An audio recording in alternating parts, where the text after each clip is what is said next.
College District to welcome you this afternoon. Welcome to the NAACP Town Hall, organized by NAACP President, Reverend Jethro Moore.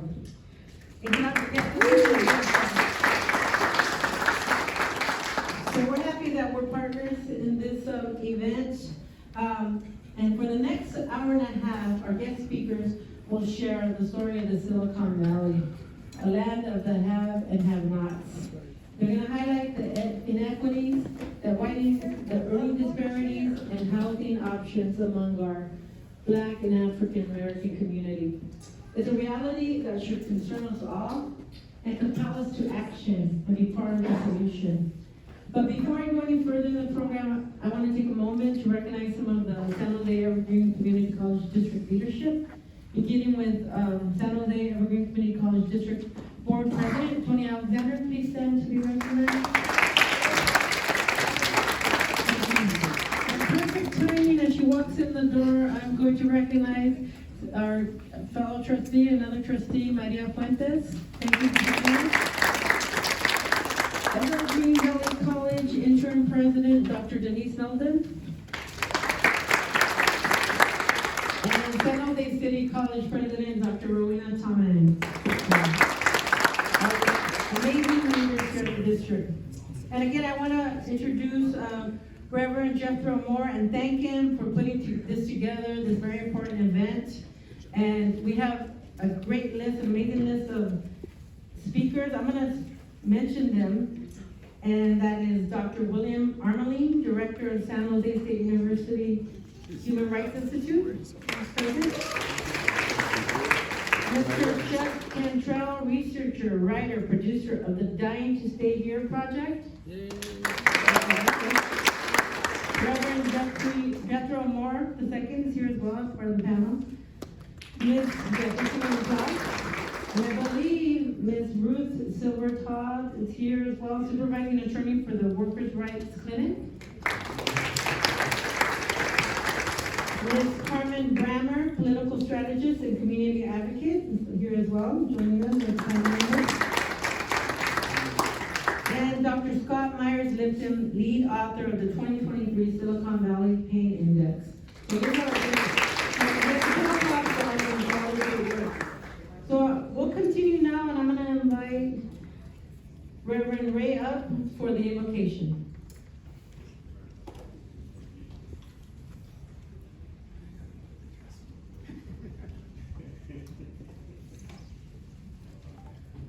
I'd like to take the opportunity for us to center ourselves in our respective faiths, our respective non-faiths, but more so center this invocation in the idea and understanding of love.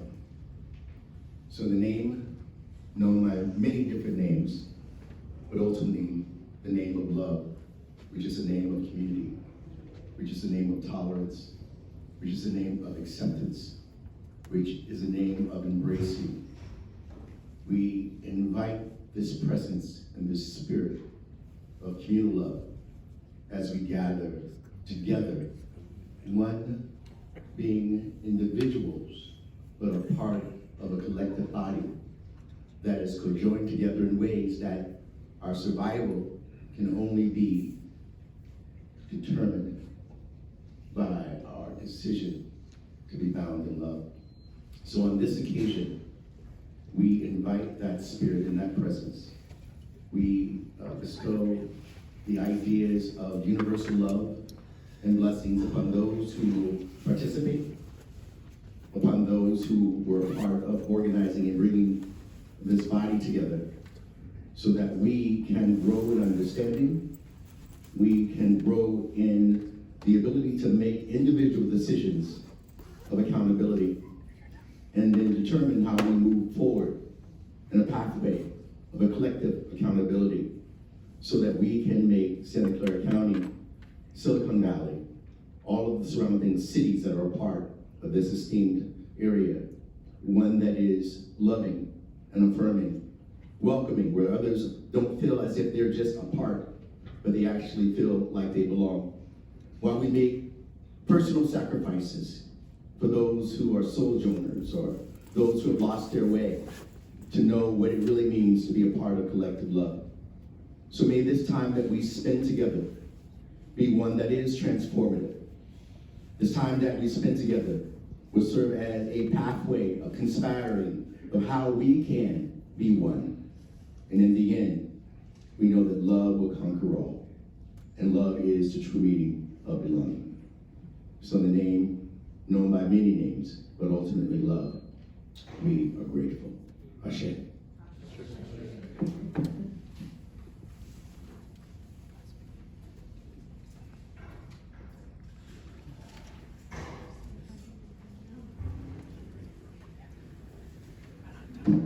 So now join me in giving a warm welcome to the NAACP President, Reverend Jethro Moore.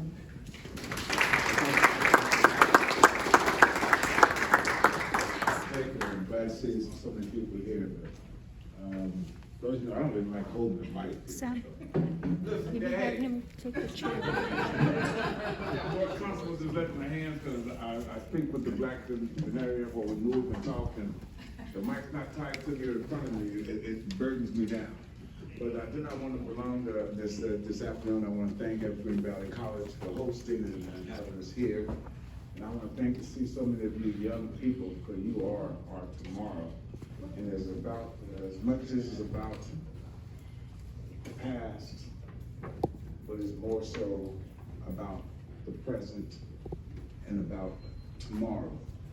And so for no further ado, I want to bring up our moderator, who needs no introduction to this community, doctor, professor, outstanding book writer, part of the Silicon Valley Pain Index writers. I can go on and on, but Dr. William Marmaline from San Jose State, would you please come and lead us in this critical discussion this evening?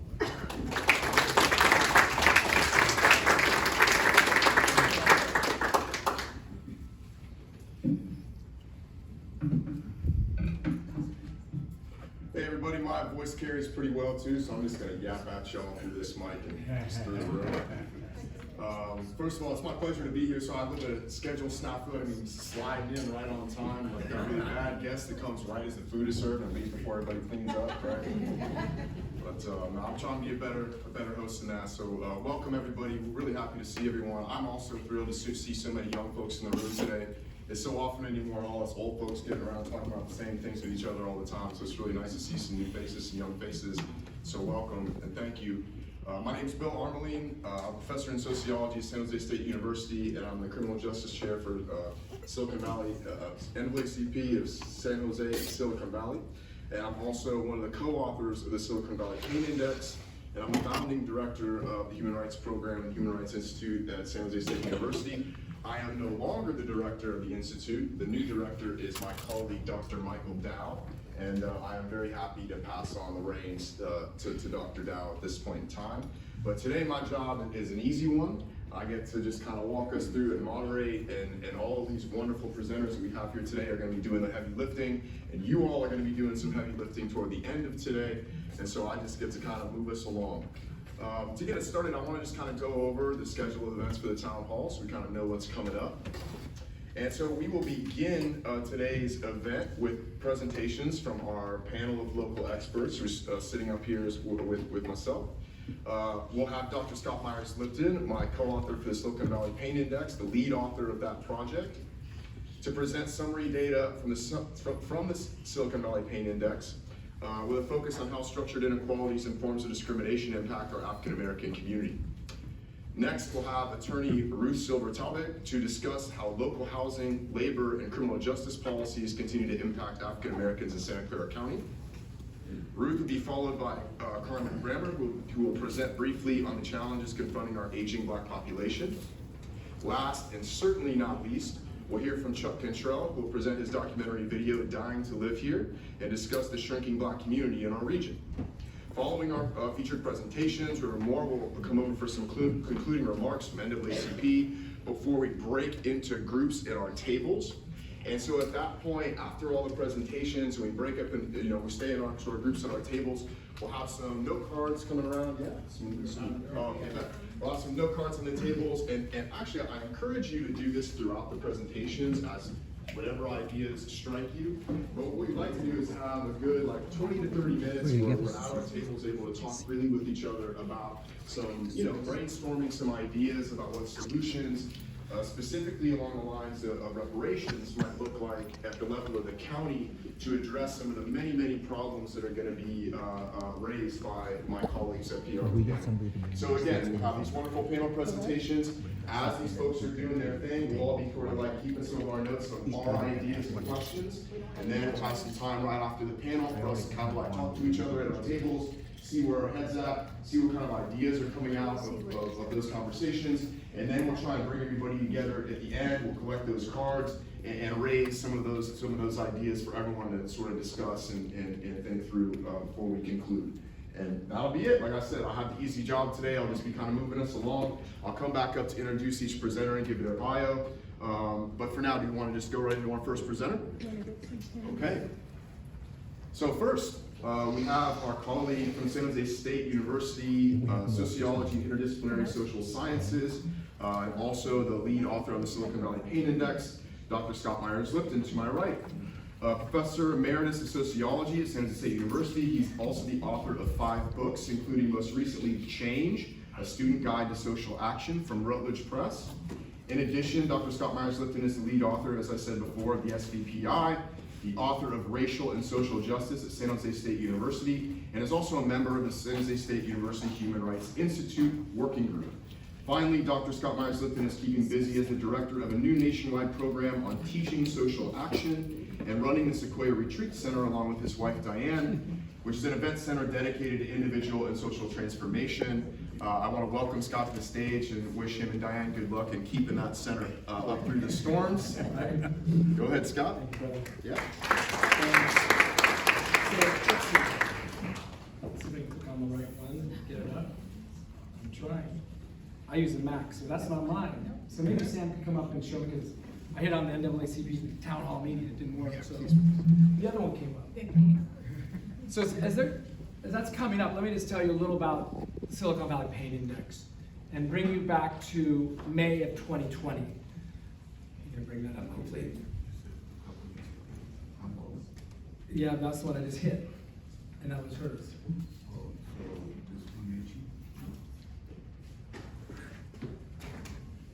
That's not it. I would say it's that one. I think so, no. Just because it's already just go to file. Technical difficulties. Too many slides. You had it up there, so I know you can find it. I'm just going to talk, and they're going to bring that up. So let me bring you back to May 2020, and it was late May, and I was out on the streets with young people, young, black, brown, Asian, and some white folks, who were out protesting the murder of George Floyd. And I was there, still not it, I was there really thinking, really supporting the young people. So I'm glad to see so many young people in the room, supporting the young people. But I was the oldest one there, for sure, or one of the oldest, maybe Bill too, and Brother Jeff. The older folks there. And I thought to myself, what can I do to support these young people? And what I decided to do, there was an idea I had, go back 10 years ago when a group of my students were working after Hurricane Katrina. And after Hurricane Katrina, there was a professor there that had come up with the idea of a pain index to show the lack of rebuilding after Katrina. And he called it the Katrina Pain Index. And it showed how kind of institutionalized racism was playing out. And I thought, why don't we do that for San Jose or Santa Clara County, San Mateo County, Silicon Valley? And I thought about that 10 years ago, but we're all busy, and so didn't have the time. But it was that event around George Floyd, I decided I'm going to write that.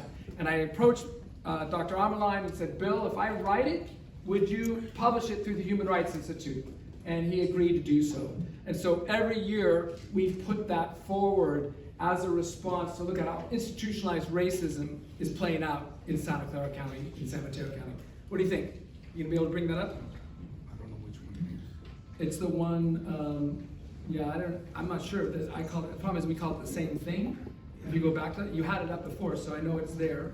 So I would just click on some of these. One of them is mine. That's it. There we go. Oh, thank goodness. So I would say, here it is, right? So that's why it started. Today, it's not just Bill and I, we have a small group along with Edith Kennedy who's here. So thank Edith for being here with her students. There's a group of 5 interns. We actually have a little money for them. So thank you for the Hyson Simmons Foundation for providing that, and the Santa Clara County the Community Foundation has supported this work. So we have 3 faculty, a staff, and some students that are putting this next 2025 pain index. It'll come out in June. So we've already put out 4 of them, which I'm going to talk about in a second. What is it? It's a meta-analysis. It looks at, we try to say every study that's been done, we try to find it. And we have a focus. So the focus on tech, because over 50% of our jobs are tied to tech. So how is institutionalized racism playing out in tech? Wealth. I'm a sociologist. We like to talk about income, but we don't like talking about wealth. So wealth is really important. It makes sure that you can have your child go maybe to college. If you lose your job, you can ride those few months out. So wealth is really important. So it has a focus on wealth, income, housing, which we'll talk about in a second. You all know all the price of housing. And then police conduct, because this emerged out of George Floyd. As you'll see, we don't have to look far to see how those same or similar issues are playing out in Santa Clara County and San Jose. I thought I would just, and I would say just the other things, those are the 5 we're always focused on.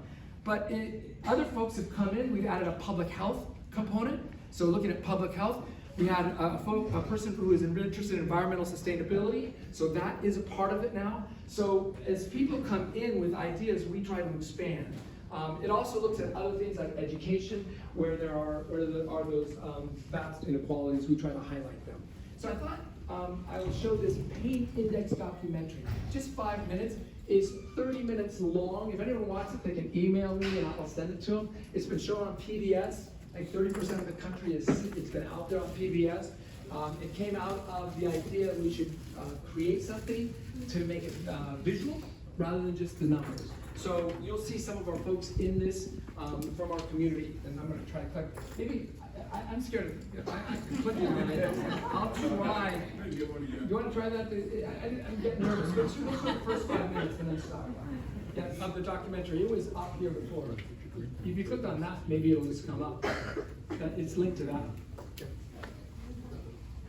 There it is.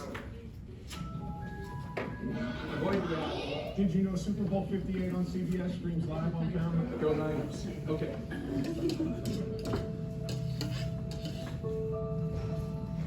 This morning I was out in a grocery store and a teacher came up to me and he said, people are saying they're having to move out of the district because they can't afford the rent increases. They can't afford to buy a house.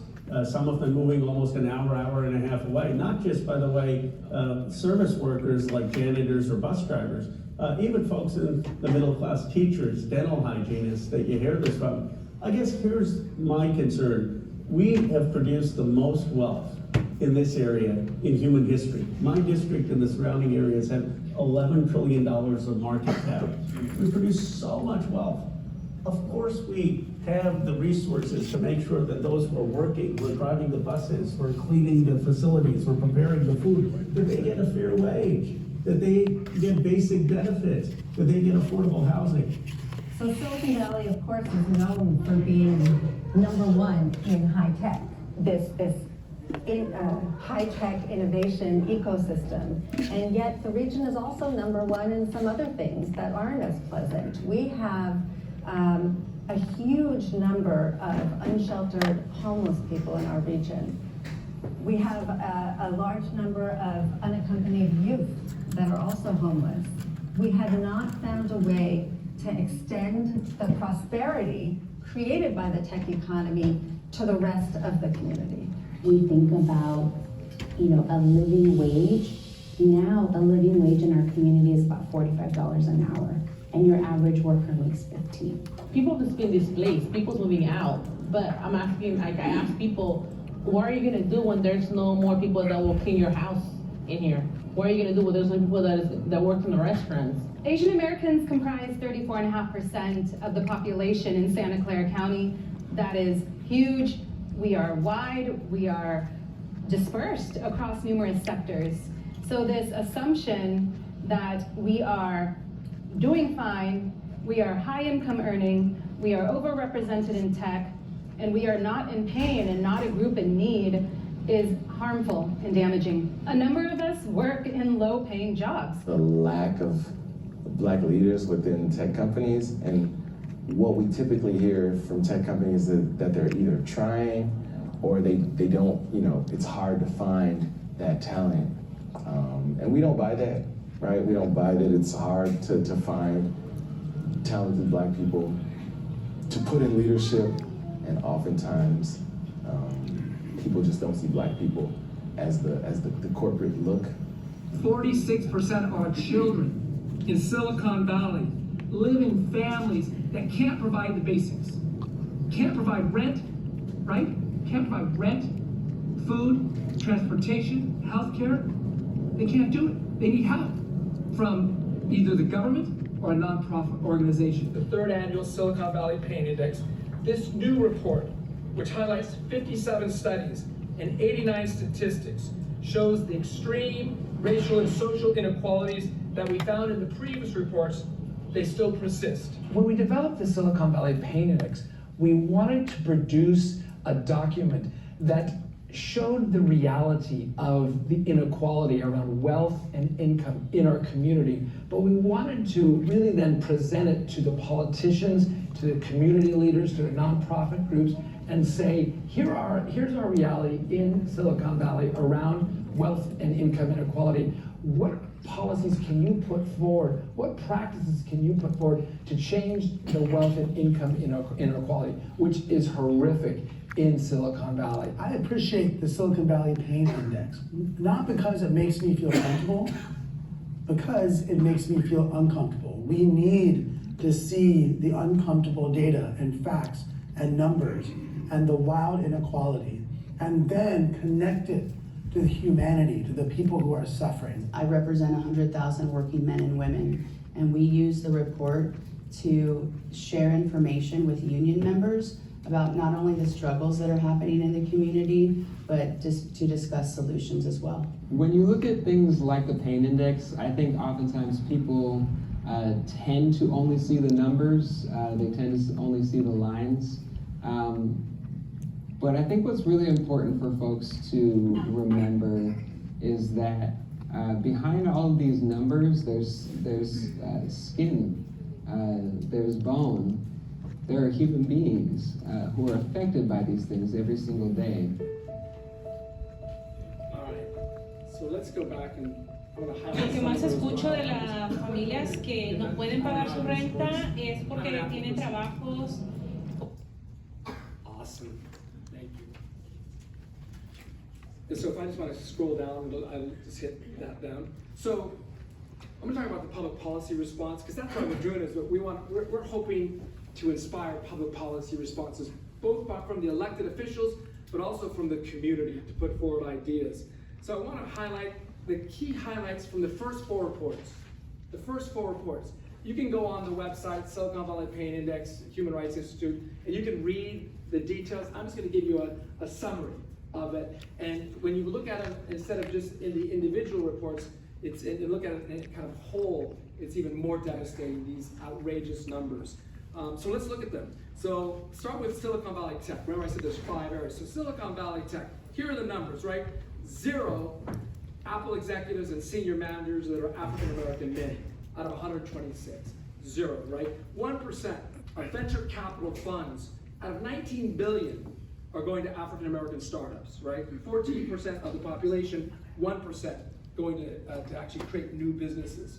It goes in, right, 1.5% board of directors, kind of wherever you look, right? Board of directors are Latinx, are the largest 200 tech firms, 3% African American, 2% Latinas in the tech sector, even though Latinas are about 13% of the population here in Santa Clara County.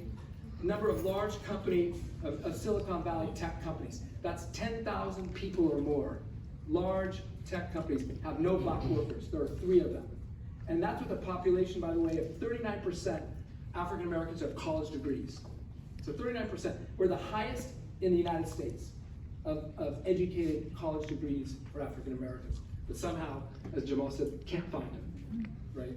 Go back here, 57% of jobs in San Jose tied to the tech sector. Average wage, $120,000. So if you exclude folks from getting into that sector, you're going to impact their income and their wealth, right? The numbers go on. And how the pain index goes, it goes from a low number to a high number, right? So 73% tech companies that have 0 African Americans, 70% Latinx on the executive leadership team, so just hardly any black and brown folks. 86% of all jobs at Apple Computer that have African Americans are low-paid sales jobs or administrative support roles. 72 million, and these companies, which are making this vast amount of money, right? Not hiring African Americans, Latinos, and also making tons of money, but not contributing to the community. Here's this mind-blowing number, 72 million. No, these companies say, oh, well, we gave money, we gave 5 million for this, whatever. 72 million. Zoom, Google, Intel, and Adobe. That's what they donated to nonprofits in 2021. That was 0.02% of their total income. So they donated 0.02% of their total revenue. And then if you look at Google, right, all this money being made, and right through the pandemic, they went up from 183 through the pandemic to 258 billion to 280 billion last year. Same with Apple. So while average folks suffering, those wealthy folks going through the roof. If you look at wealth, so that's looking at tech. If you look at wealth, these numbers to me are the key if you want to understand how it's playing out. But if you just look at that first number, 8 individuals, yeah, you can't see that? It's just too small. It's there. It's tiny. I wish they could make it. Oh, look at that. I feel better about that. And I feel good. Look at it. There. Let's make it even bigger. 8 households. Just think of it. 8 households have more wealth, 6 times more wealth than the bottom 50% or 500,000 households. 8 of them. That's 10 billion plus, right? If you want to go to the 0.01%, that's 56 households. They own, and they're $1 billion or more, they have 13 times more wealth than half our population. If you go to the point, and we're talking about, that's why when we heard the 1%, like Occupy used the 1%, it's the wrong level of analysis. The 1% is incorrect. It's the 0.01%. The 0.01, what's happening there? That's where the vast changes were taking place in the last 20 years. So again, the 0.1%, that's about 1,000 households. They have 30 million plus, they own 26 times more wealth, right? So this is more of a, if you know, the King of England, this is more like that. It's more of it's a monarchy system. And we say we're a democracy, and the hope of democracy was we're gonna have some economic equality, but that is not taking place, right? This is showing you the pandemic, the 0.1%, they went through the roof, 71% increase of their wealth, while regular folks stagnated. Of course, if you look at who they are, right, the 0.01, the 0.0, these are 90% male, 73% white, median age is 59, compared to Silicon Valley households, 50% male, 29% white, with a median age of 38, right? So those people at the very top are quite different than the regular folks in Silicon Valley. So let's see if I can get, how to get to the next page. I'm trying to go down, but it's not going. I just go down like that, it doesn't go. Again, I'm a Mac guy, so I just want to go to the next page. There we go. Income self-sufficiency. Look at this. If you just, so Martin King said, you understand racism if there's 2 times the bad and half the good. And he says that curious formula has existed since the founding of the country. 2 times the bad things of life, half the good. And the numbers, incredibly, are still today as they were when Martin Luther King was assassinated in '68, right? On his time. If you look at the households, 33% of our households don't earn enough money to meet the most basic needs. Just think about that. A third. In the richest area, in the richest country, a third of our people can't just have the basics without having support from either public or private. 18% white, 46% black, 57% for Latino households who are not self-sufficient. Look at poverty rates, 5% of whites living in poverty, 2% for Asian American, 5% for Korean, it goes up. African Americans at 16%. Vietnamese at 10. If you look at income, Latinos, 30, this is looking at individuals, 32,000, African Americans 44,000, Asian Americans 71, and whites 91,000. And then for full-time workers, that's looking at all workers as full-time, it's about that 2 to 1 again. The 60,000, 78,000 compared to 122,000. And for Asian Americans, you have to really look at that because there's a vast difference between, let's say, Japanese Americans, Indian Americans, and let's say Southeast Asians. It's a difference, so you have to do a more in-depth analysis. So if I go to the next, see if I get to the next page, how would I get to that? To this beautiful Dell computer. Put them on. Housing. So do you all know this? We're, like I say, we're number one. We're number one in youth homelessness. Did you all know that? Number one in youth homelessness in these United States. This area, right? In San Jose, that's the number 85 unhoused per 100,000 people. That puts us number one. 14% of black households who can afford a medium price income. That means what? 86% cannot afford. The vast majority, 26% of black home ownership in Santa Clara County versus 63% for whites. There's that 2 to 1. And by the way, things aren't getting better. We always like to think, oh, things are getting better. Things are getting worse. In 2015, there was 35% of African Americans had home ownership. So things are getting worse. This number should always stagger us. 246 people died on our streets who were unhoused. That's one every day in the richest area probably in the planet, right here. One a day.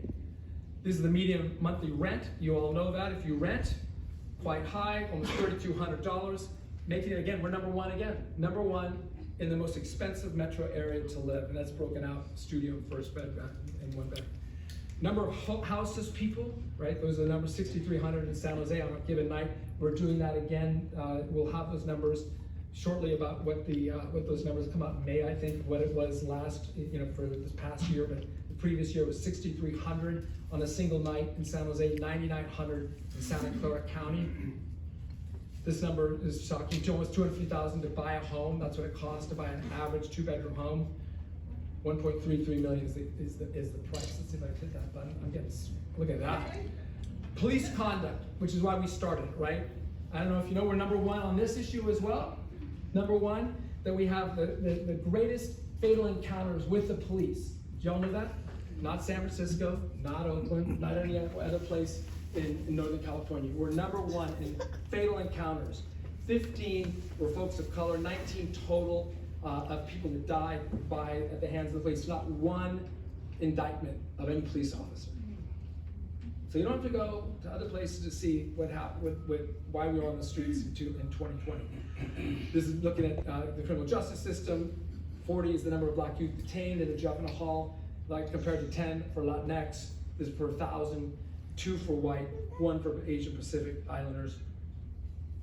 This number, I want to know, what are they doing with those 8 officers who had 4 complaints, right? And for many of which for force, right? This may be something Brother Jeff can talk about too. Latinx adults are 2 times more likely, and African Americans 7 times more likely than white adults to be stopped by the San Jose Police Department and given an infraction as a result of a non-traffic stop. And then this is the use of force. 1,500 Latinx people were injured by San Jose Police Department in use of force from 2017 to 2021. In comparison to about 1/3 of that for whites, with injuries being more severe for Latinx. So those are the numbers, stark as they are. And so what we are doing is we're calling upon the elected officials, we're calling upon you all to offer solutions. Offer solutions. We've challenged the community, with the elected officials. We send it to every elected official when it comes out. In the beginning, they didn't even respond to us. I hate to say that, we didn't even get any responses from the elected. Now it's been around now 4 years, they at least have to kind of recognize it. So we sometimes get meetings with people. I just want to highlight Dave Pertizzi.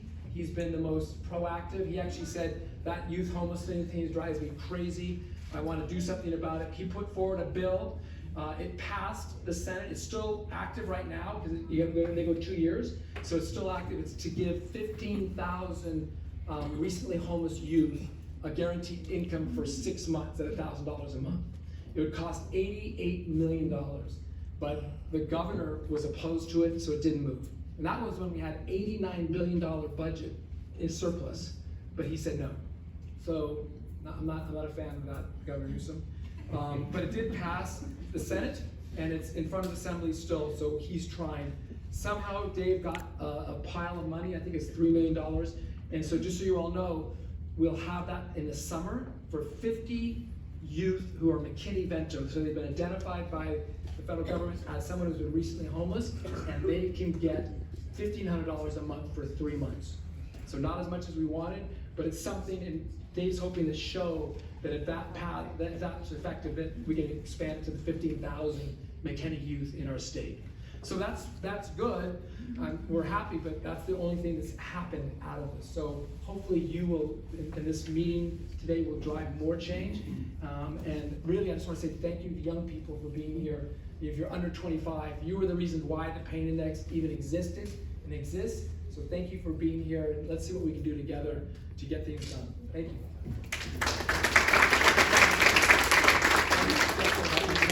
It just means that they've been identified by the federal government as recently as homeless, but it's a federal designation.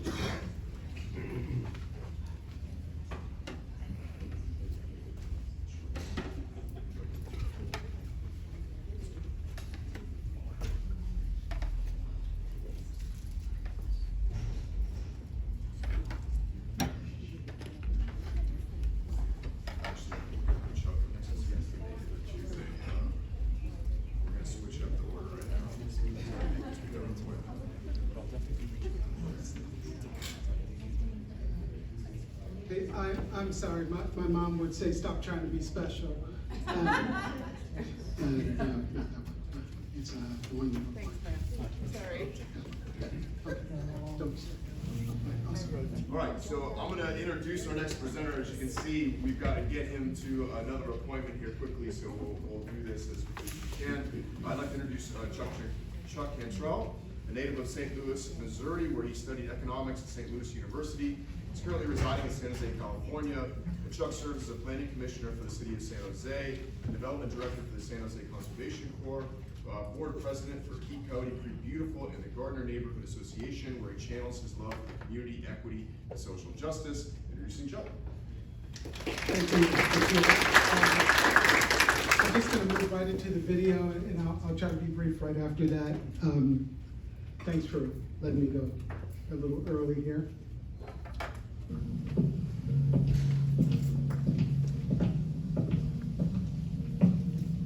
Hi, I'm Chuck Cantrell. I'm a father, a son, a husband, and an economist. I spent most of my career helping large corporations pivot, change, and maximize profitability. But my real passion has been economics and the study of how these systems impact the lives of all of us. Along the way, I found some data that frankly scared me. And I think it might scare you too.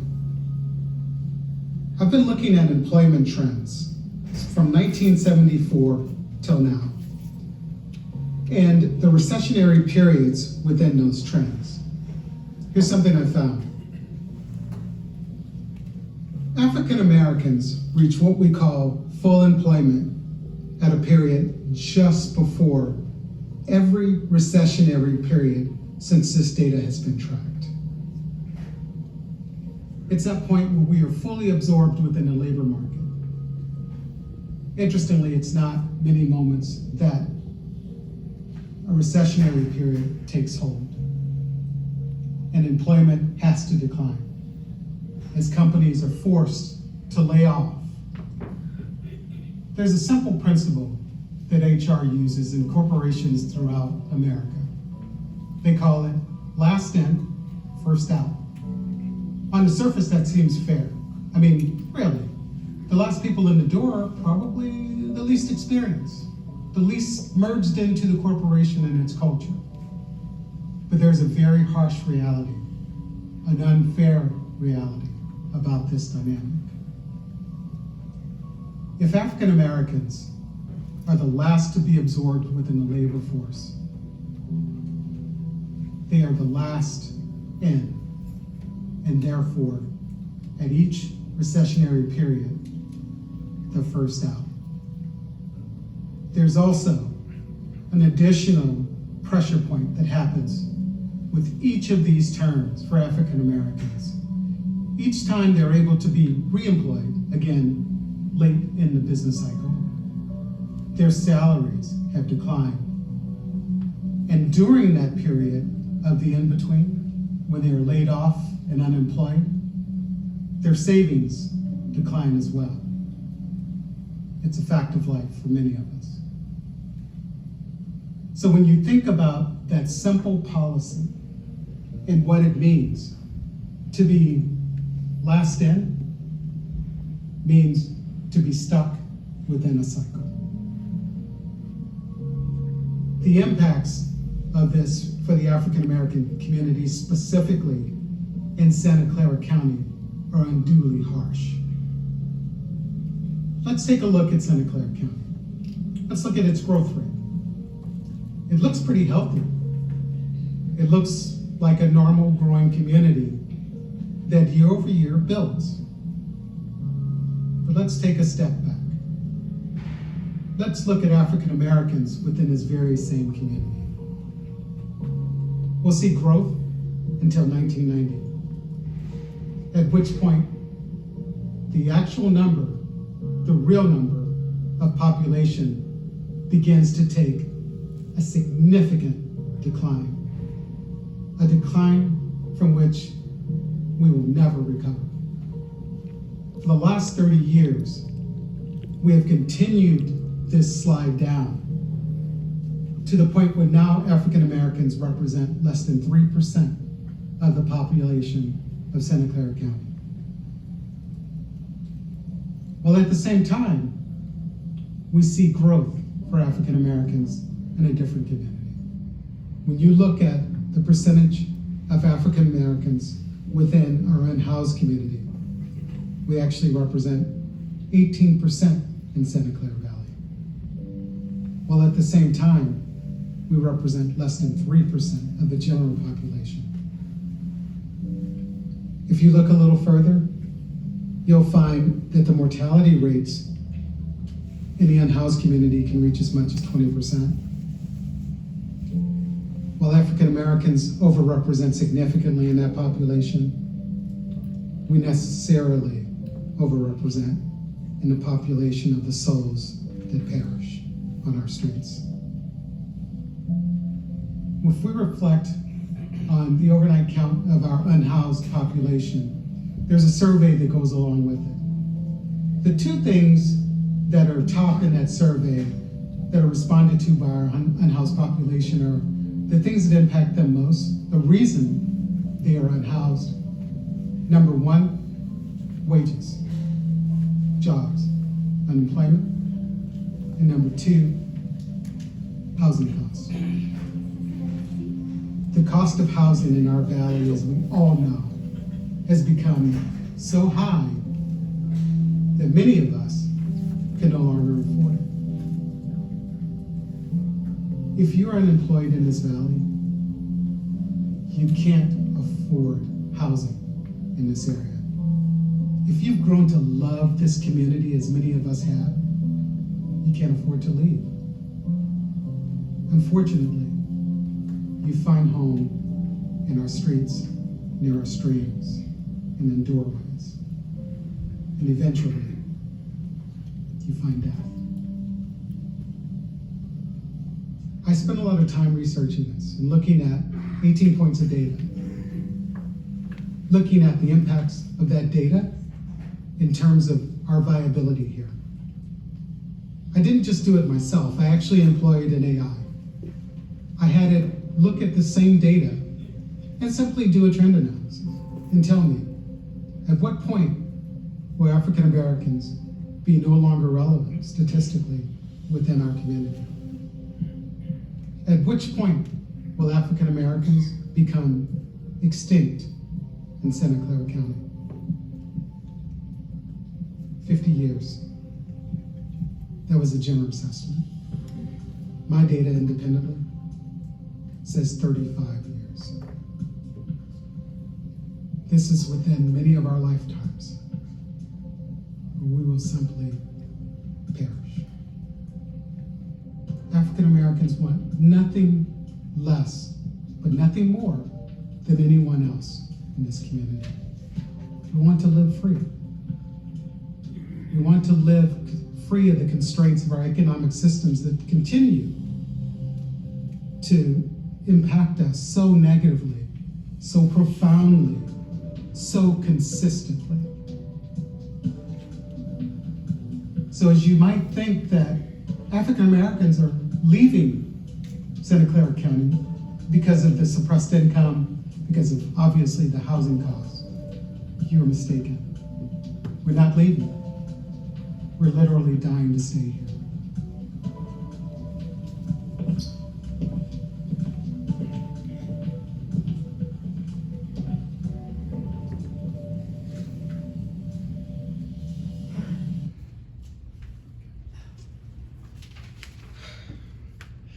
It still chokes me up. This is the life that we've been given here, not the one that we've earned. Our community is a dying community in Santa Clara County. And I mean that literally. If we don't, right this moment, start to make change,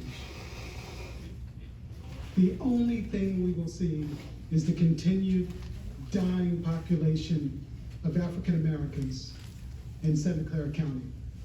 I mean that with all the force of my heart and my soul. I need you to hear that.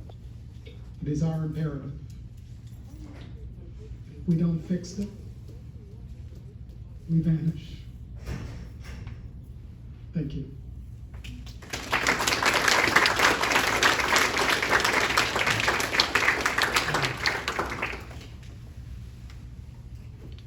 Okay, so we wish, well, thank you, Chuck, first of all, for the video and for those words, and wish you well getting off to your next appointment here at City Hall. Next, and so, did a little pump fake this last time, so we're going for real this time. I'd like to introduce Ruth Silver-Talbot, so one of our really wonderful colleagues who's done so much incredible work in the area of labor law and defending the rights of working class people of all kinds in our community. Ruth is supervising attorney for the workers' rights practice at the Catherine and George Alexander Community Law Center at Santa Clara University School of Law and an adjunct professor at the law school. She's coordinator of the Santa Clara County Wage Theft Coalition, legal services provider, co-chair of the South Bay Coalition to End Human Trafficking, a delegate to Santa Clara County's Human Trafficking Commission, an advisory member to the Santa Clara County Hate Crimes Task Force, who's making me tired, a founding member of the Bay Area Equal Pay Collaborative, and a member of the Santa Clara County Office of Labor Standards Enforcement's Fair Workplace Collaborative and Retail Food Advisory Council. Ms. Silver-Talbot is also the supervising attorney of the Santa Clara County Office of Labor Standards Legal Advice Line and answers calls for legal service from employers and employees. It's my pleasure to introduce Ruth Silver-Talbot.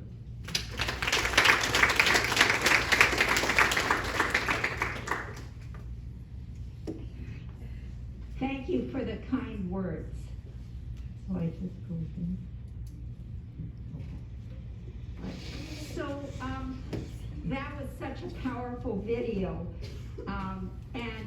What I want to do today is I want to introduce you to some legal issues that have come up, and these are supportive and reflective of the data in the pain index. So at our law center, we have served a greater number of Black clients in comparison to the county's population. I want to highlight the Google lawsuit, which is just really shocking in its details. How many of you have heard about the Google lawsuit? A few of you. Well, it was a lawsuit filed. It was based.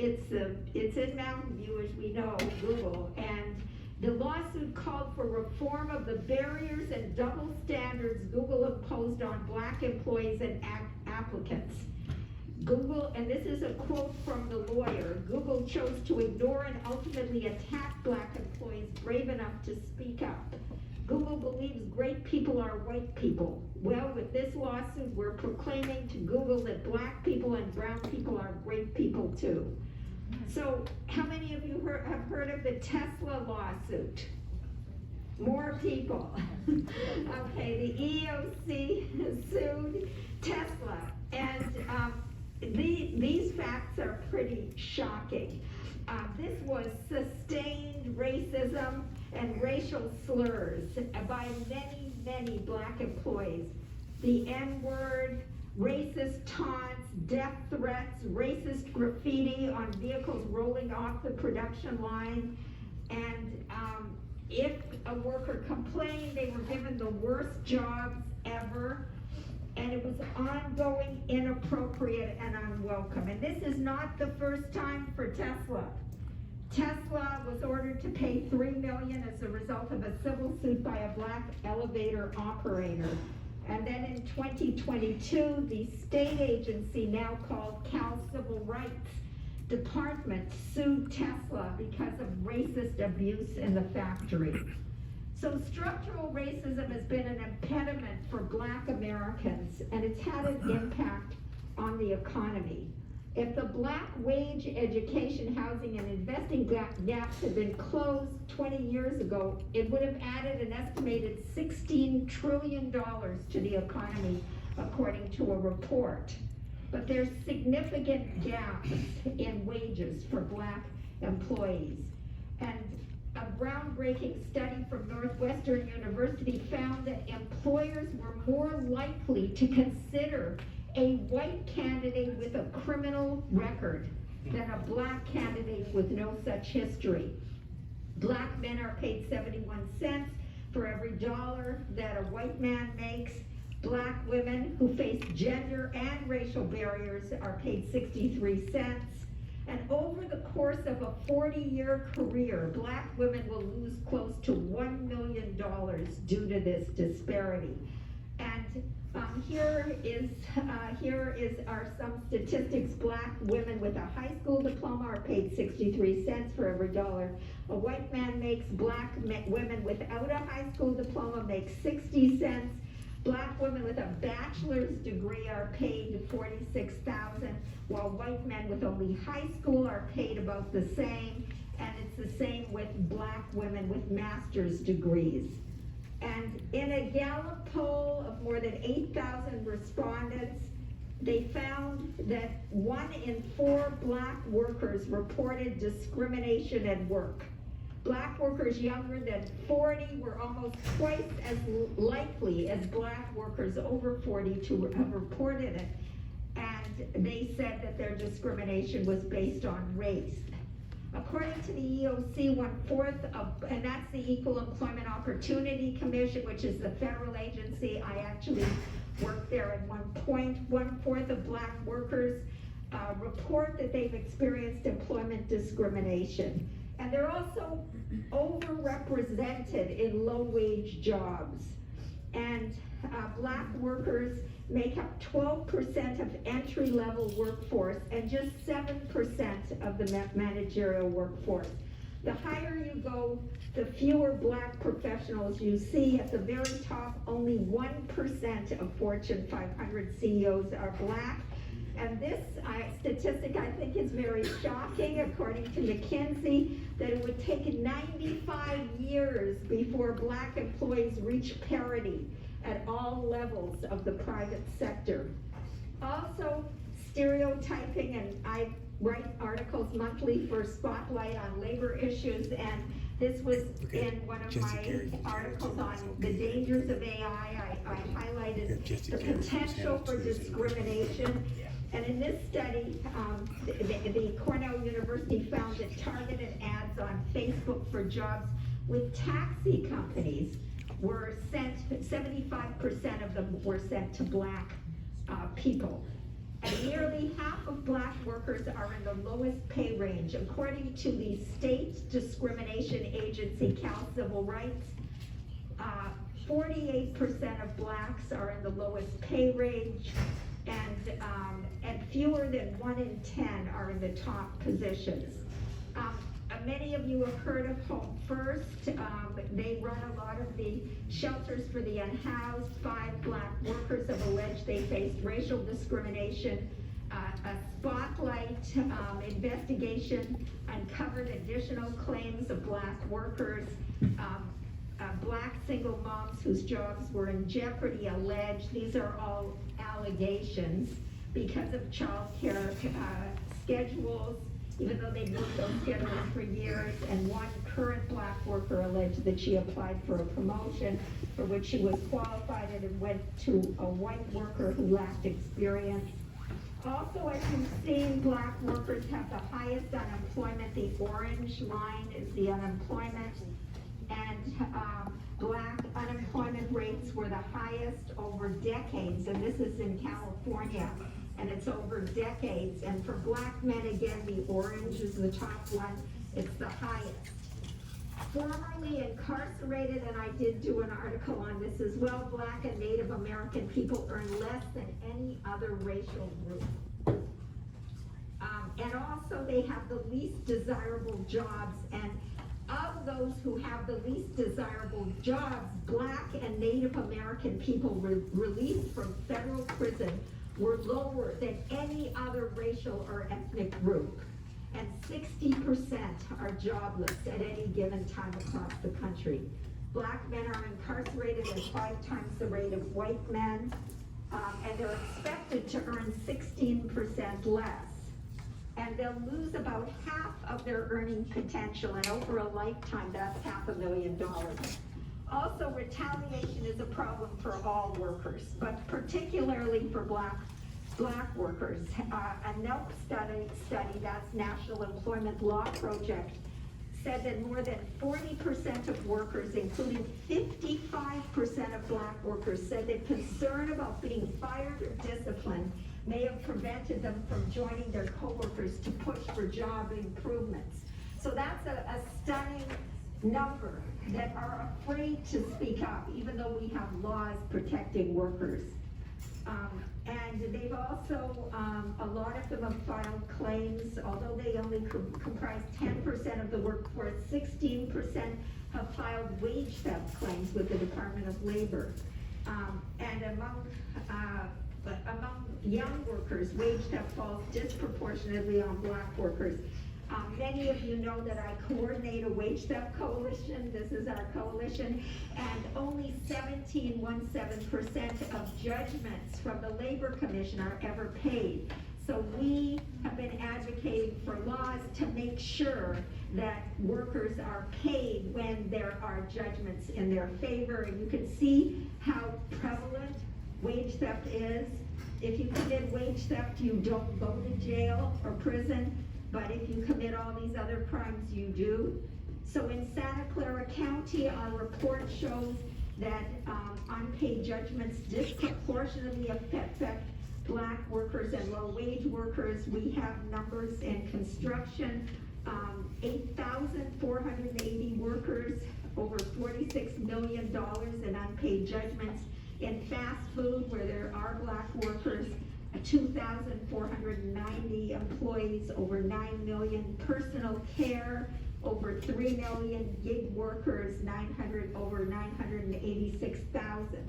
Also, we see a lot of sexual harassment and discrimination in fast food, and there are a number of Black workers that work there. We get those calls on the legal advice line, and also at our clinic, and in one case, the supervisor asked a worker to meet him for a work-related discussion. When she did, he tried to kiss her. He wanted her to go to a hotel, and she refused. And he gave her the heaviest workload. He fired her, and at the same place, a coworker grabbed her and hugged and kissed her. And then in other cases, we've had fast food employees who have been subjected to violence, and also where employers fail to accommodate workers. I also did an article on child labor. There is an explosion of child labor. You may have heard about the 14 Bay Area subway locations where the workers, they were 14 and 15 years old. They worked on dangerous equipment like ovens, and they worked longer than they were allowed to. And then right here in Silicon Valley, the Crate Vine restaurant, and including locations in San Jose and Palo Alto. There was child labor. They also didn't pay overtime. Usually all of these violations go together. They paid in cash, and they worked them at different stores, but they didn't pay overtime. They acted like, it was a new day each time. McDonald's, as a matter of fact, some investors in Santa Clara County, including Melissa Willett at SEIU 521, wrote a letter, and they said, you need to do more to end child labor. We also have a Retail Food Advisory Council, as you've heard, I am on it, but also workers are on it, employers are on it. We're doing a survey of workers, including Black workers, and we're having a listening session. So to conclude, in terms of solutions, America benefited from the institution of slavery. Segregation and voter suppression gave advantages to white Americans that persist to this day. In the form of cheap black labor, reduced employment competition, and the power to elect politicians through voter suppression who enacted laws that benefited white workers. And as you've seen from my presentation, systemic racism, discrimination, and harassment against Black workers in the workplace continue unabated to this day. And so I believe that it's important to provide reparations for workers, Black workers in Santa Clara County.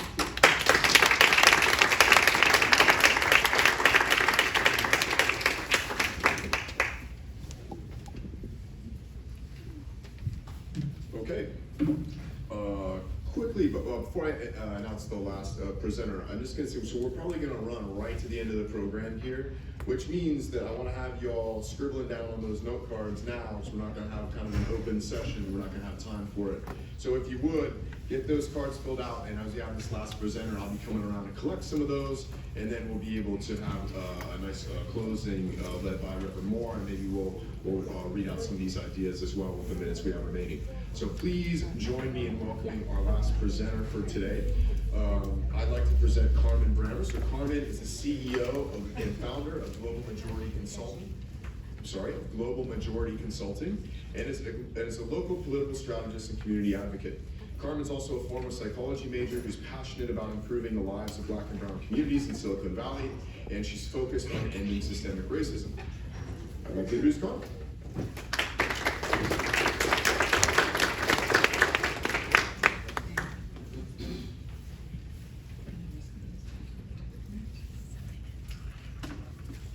So while we're getting this up, if I can just ask folks to just do kind of a movement to get some energy flowing through your system. I know you've been sitting here and we've put a lot of data in front of you, a lot of numbers in front of you, so I think your brains need a 5-second break. So I'll let you do that.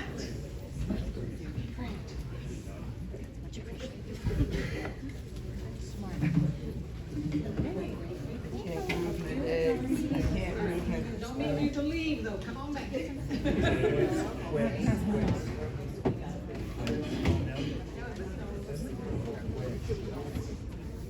Okay, are we ready? Everybody's ready? Got some energy flowing? So happy Tuesday, everybody. Glad to see you all here. Generally, Chuck and I do this presentation together, but as you know, he had to leave a bit earlier. So one of the areas that I have, and this is based on my real life lived experiences, is our aging Black population. It is in a crisis here in Santa Clara County and also at a U.S. country level. And it is a voice, it's a voice that's invisible, and it's a voice that's not heard very often. And so, as I have been on a journey with my mom in trying to get her assistance and trying to get her healed and her care, I have learned the difficulties as being a Black person in trying to stay healthy as we age. So I'm going to talk about that, and this is a crisis. So the first slide that I'm going to share with you is the NAACP in 2021 did a report out, and they said, the report was entitled "The Crisis Among Black Americans as They Grow Old." And I'm going to read this quote to you.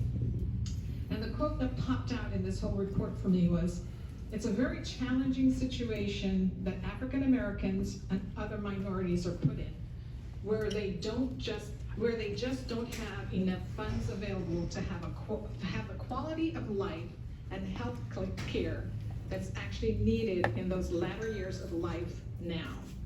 And that is a critical thing because, as you've already heard from our previous presenters, for the Black community, our wealth gap is tremendous. And when I share some of the numbers, I'm going to tell you, as I looked at the numbers, it did depress me.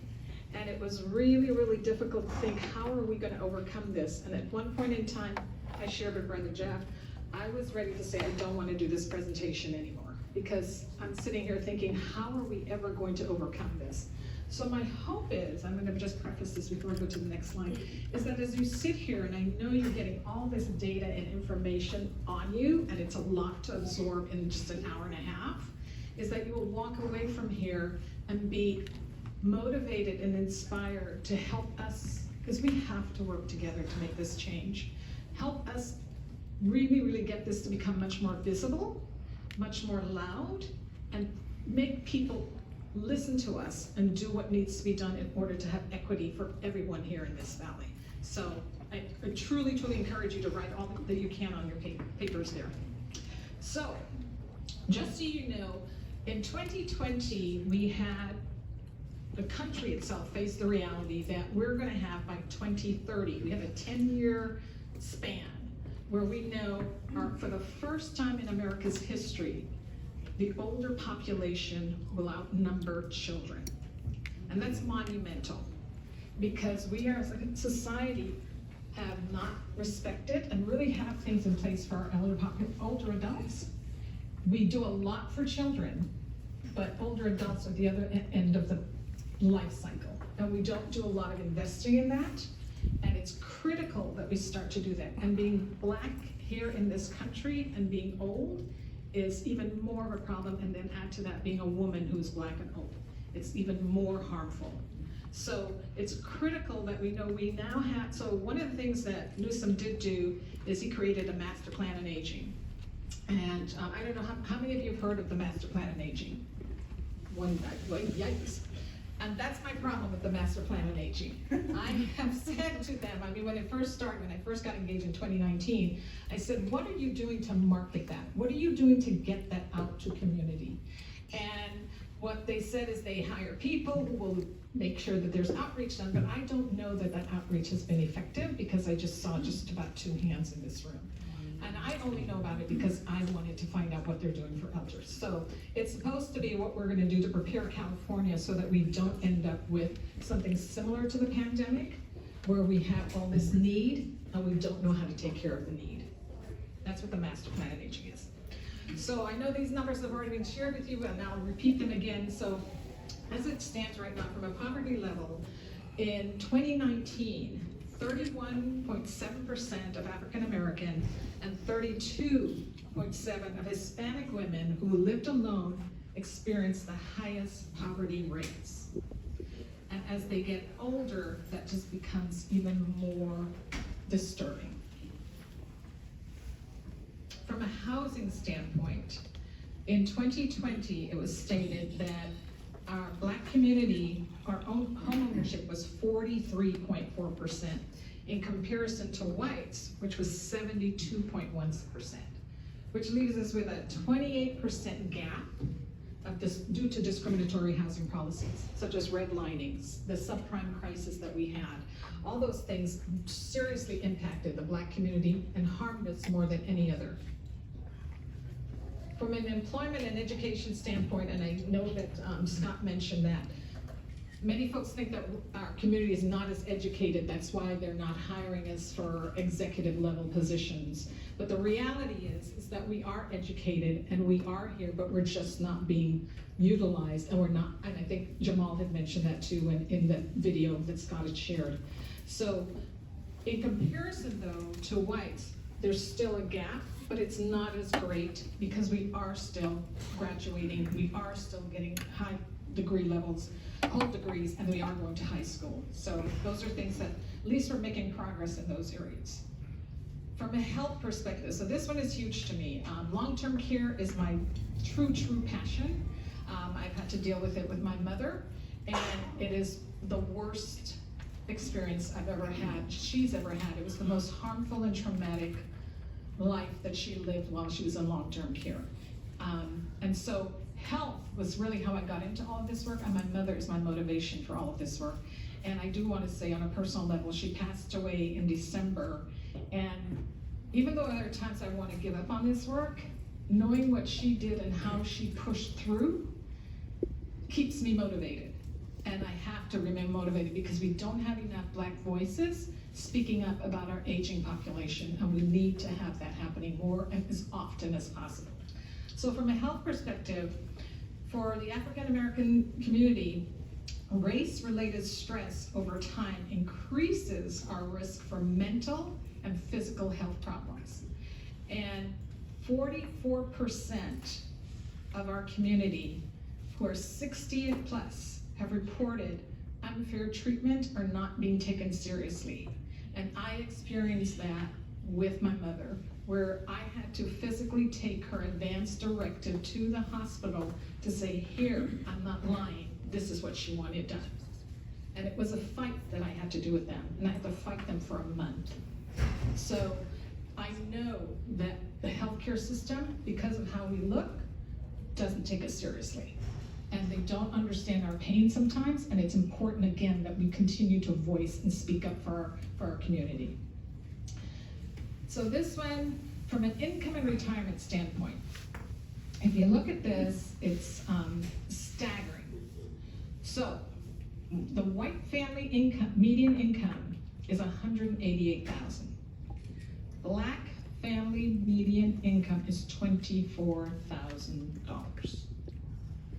That should shock us all. And this is not Santa Clara County. I'll get to Santa Clara County in a minute. But this is overall in America. Look at the disparity between those two numbers. It's extremely difficult to figure out how we're going to bridge that gap, but we've got to push on the system and the people who are responsible for making policies and programs to get them to make the change. The other thing too is we only have about 44% of our savings in retirement accounts. We only have 34% in stocks and mutual funds. And so we're already starting behind the 8 ball in regards to being able to take care of ourselves as we age, as we get older, because so many people are going to rely on Social Security, or again, if they have retirement savings accounts, or if they have stock and mutual funds. And if we're lacking in those areas, the ability to take care of ourselves as we age is going to really seriously harm us, and the numbers of the unhoused will start to rise up. And as Chuck said, that video really got to me.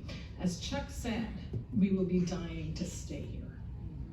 And that's unacceptable in one of the richest counties in the country. Do you know how many counties America has? And we're in the top 10, if not the top 5. We are in the top 5, right on. Thank you for that, Reverend Rowan. So, in Santa Clara County, we have 400,000 adults that are 60 plus. And our area median income is $181,000 per year. I don't know how many of you make that, but that's not something I'm ever admitting, so I can say that right now. 32% of our adults, 65 and over, lack the basic income, lack income for their basic needs. That's just rent, food, and utilities. And they did a study that said we would need about $38,000 per year to cover those things. So when your Social Security is $21,000, and you don't have any other type of retirement income or retirement source, you're already below the bar. And the federal poverty level, which I think has not changed since forever, is 14.5K. So your Social Security benefit is not keeping you above poverty at all. It's actually encouraging you to fall into it. I hate to phrase it that way, but that's the way I'm going to do it.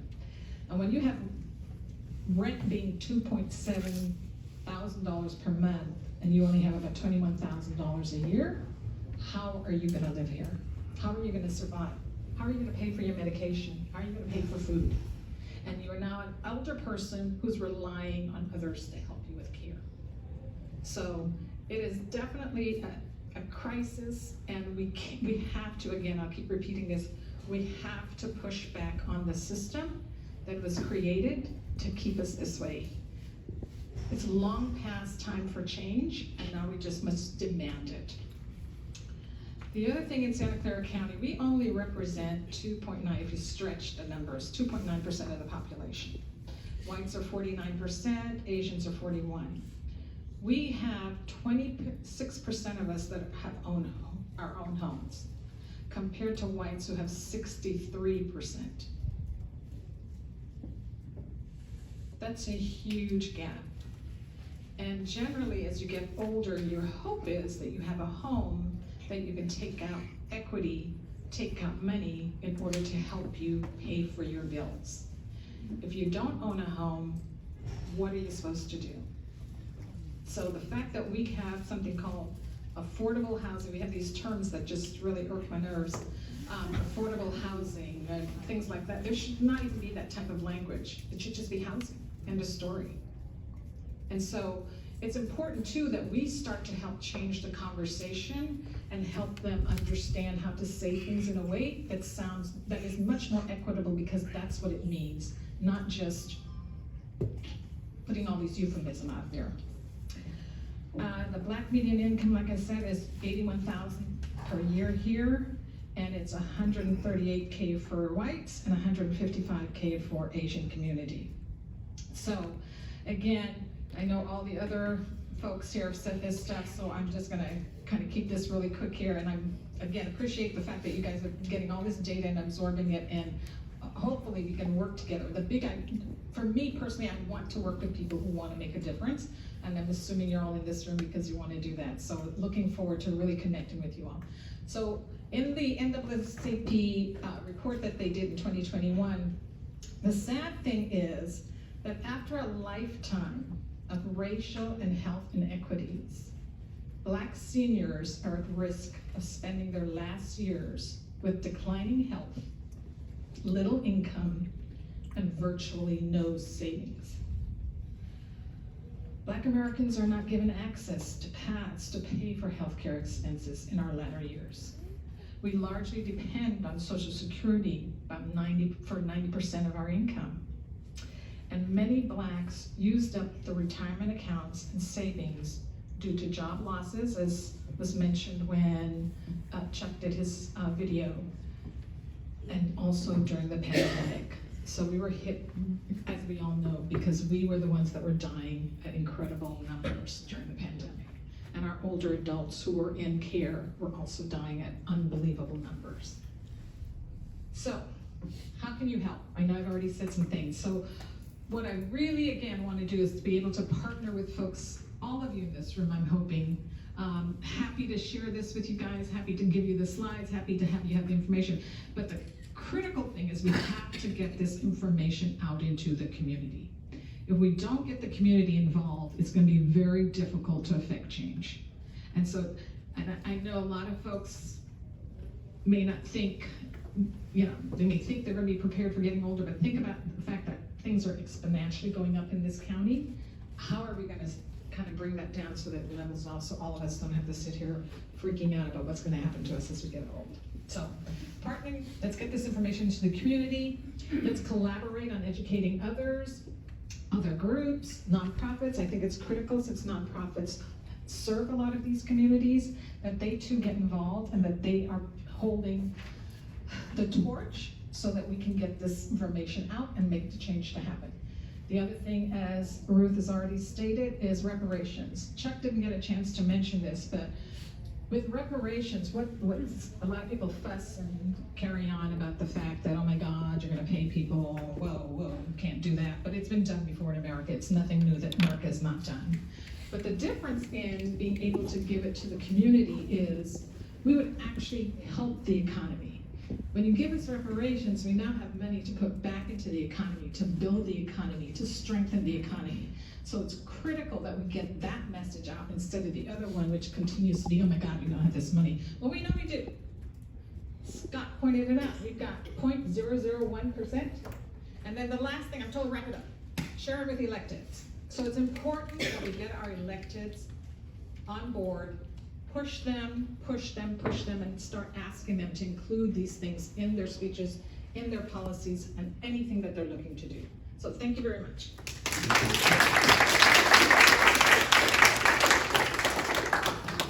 I'm gonna come around for these cards while we do our closing statement here from Reverend Moore. Get those cards, please. Yes, so thank you. Sometimes it's said that it's best just to do something and ask for forgiveness afterwards. But instead, I'm going to ask for forgiveness before I do something, and ask if you would give us just about 5 or 6 more minutes to get through this, to close it out in the way with which we had tried to prepare. First off, I want to thank Evergreen Valley College. This is my home. I'm an alumni of Evergreen. I was one of the first graduates in class out by the lake. So it's always good to come home, but I want to thank you for hosting. And regarding the high homeless population we have of African American youth,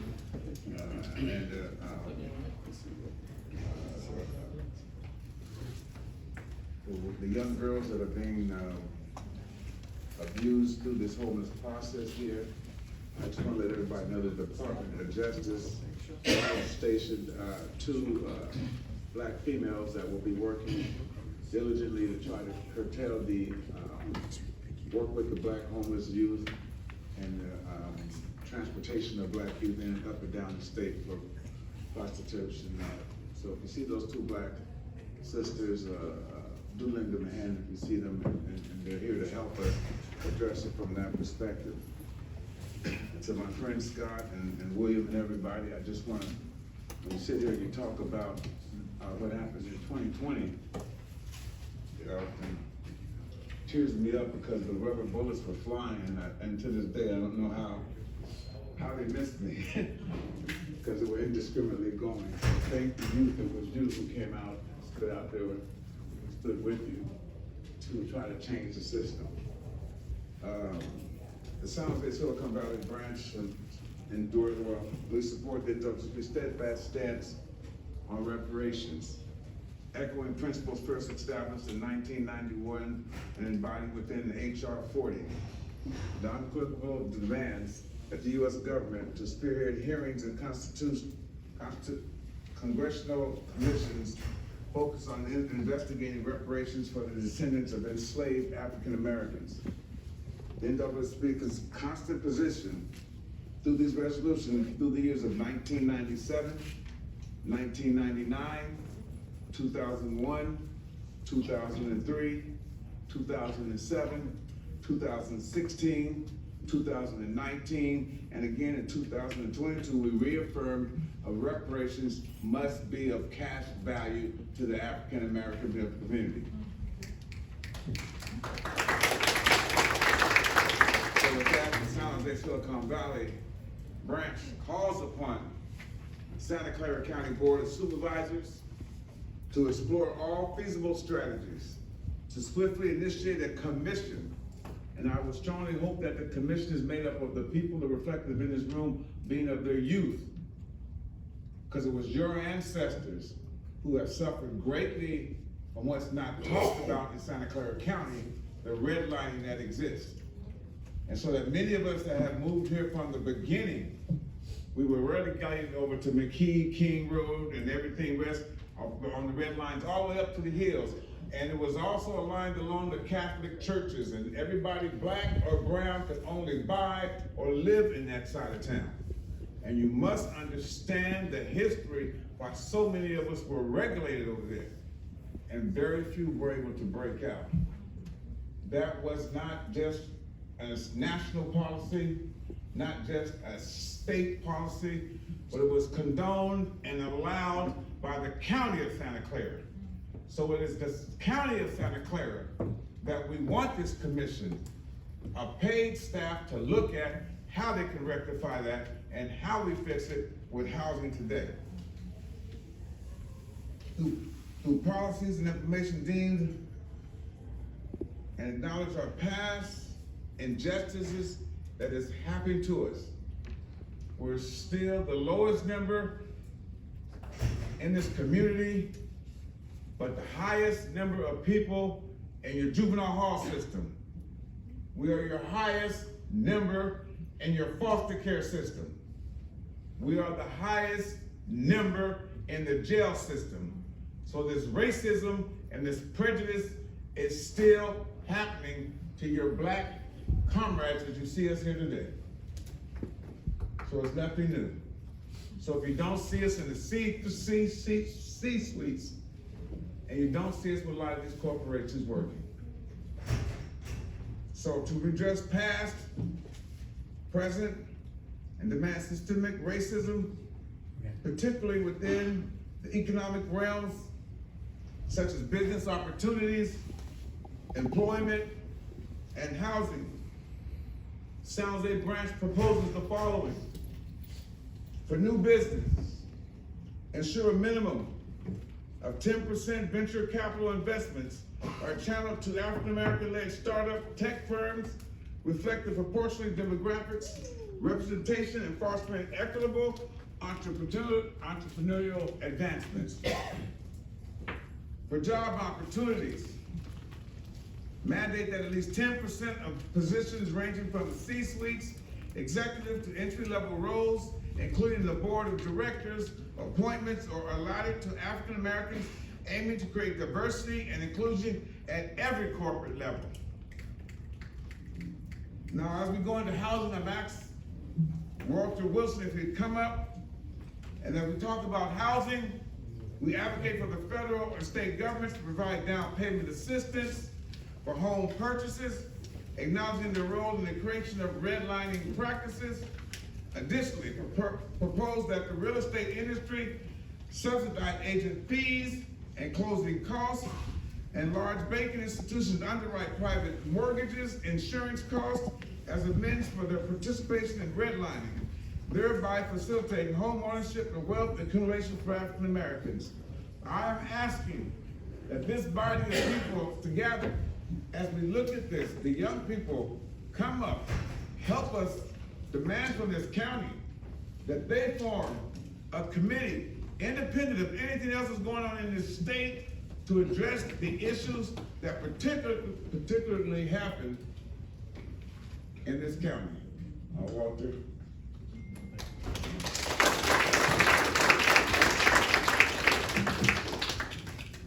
Hello, and thank you to Evergreen College and to the NAACP, and thank you everyone who's here. You know, you guys are listening to several hours of statistics that are dismal as it pertains to the African American experience here in Silicon Valley. But something interesting, you know, 40 years ago, the most educated people here in Silicon Valley were black people, because the ones that were allowed to come here at that time were coming out of colleges and working in DEC and Compaq and all these other companies. A lot of the blacks who moved here since then have moved here and wind up in service positions and so on, and so have their kids. But we aren't just sitting up talking about this, we're doing something about it. I want to share with you the African American Cultural Center project. This is a project that's 2 years in pre-development, 2001 the Alameda. The land currently is home to Momentum for Health at the corner of the Alameda and 880. We purchased that property for $15 million. We purchased that property for $15 million with county money for Measure A housing. We aren't just sitting back doing nothing about the dismal state of where we live. At the end of the day, this project is really over 30 years in the making. Let me take this off, excuse me. At the end of the day, this project is over 30 years in the making. It's a $200 million project, 142 units of affordable housing, family housing, primarily focused on families 2 to 3 bedrooms. And we'll also have housing for youth, transitional youth, as well as seniors. The sister was just talking about seniors. We're making sure we address that issue as well. But it's just the beginning. This development is the first development of many that we're going to be doing here in Santa Clara County for African ancestry people working in conjunction with churches and others who also have land. This piece of land right here is also going to encompass the new African American Center.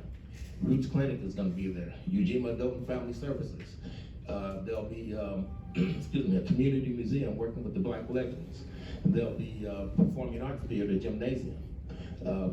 Retail and commercial properties will also be available for us to create wealth. And then the other part, we're going to have 15 units of housing separate from the affordable housing for sale. Our goal is not just to create a place, but to create a place that's going to excuse me, give us the opportunity to create wealth and to begin building wealth and to have real wealth in this community coming out of the Black community. This is the first of many developments by the African American Cultural Center with the only Black developer in Santa Clara County's history. And we plan on doing great things. I'm 69 years old, so you know, listen, by the time I'm 75, this will be done, I promise you. And so, you know, Sister Carmen was saying, how can you help? You help by getting involved in this project. This is real. This is happening. It's on the ground right now. And so it's addressing everything from youth to seniors to healthcare to housing to wealth. It's all in this project and it's happening. So look us up, SV, African American Cultural Center.org, and we're looking for all volunteers and funds that we can get. The other thing is that on this particular development, we've already raised $25 million. Our goal is to break ground by spring of 2025. And so at the end of the day, what we need is we need human development. We need people to get engaged and involved. You want to address all of these negative statistics? Come work with us and make it real. Thank you very much.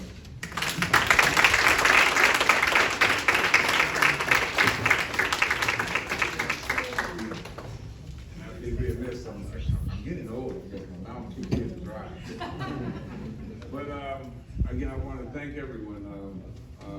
We can't do this without you. We got to do this together.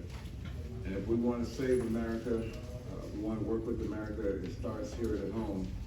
And we need to start focusing more on home. So we need your support and understanding and to come out and work. And I'm always plugging for, and please always looking for a membership within our organization. So please join. If you're not a member of the San Jose Silicon Valley NAACP, please join. If there's some work or some issues you have someplace within your house and community, please let us know. We'd love to get involved and engage and come alongside you. And I want to let my alma mater know I'm always here for you, and I'll always be promoting you, and I'll always be trying to bring stuff back home to do at my school that picked me up. And back then we had small Black cohort and a lot more Black professors on campus as teachers, and they always were there to guide us and help us through when we were sometimes the only ones. And right now within our school districts, you know, a lot of times the Black kid is the only kid on the campus, or 6 kids on the campus, and you don't understand that isolation unless you've been there. And so we're asking the schools to develop programs, come along with the few students you have to support them, and let them know, remind them they're not alone, because part of that living to die here is that struggle with isolation, and the struggle with not understanding sometimes when things happen on the world stage, how it's affecting that student in that class, because he's the only one. So again, I want to thank you, and I don't want to go over time because I want to stay on time. And tonight I have to go to Santa Clara because we're pushing in Santa Clara to, I know James will get mad, we're going to make sure Santa Clara will now hire a police chief instead of having an elected police chief. Because we discovered the demographics there that only people with money could live in the city of Santa Clara. And if that was the qualifications, the pool for hiring got smaller. So we wanted to increase the pool for hiring. So again, thank you all for coming. Thank you everybody for hosting, and make sure you grab the cookies because I'm not supposed to. If you don't take them, why are we trying to take them with me? Thank you.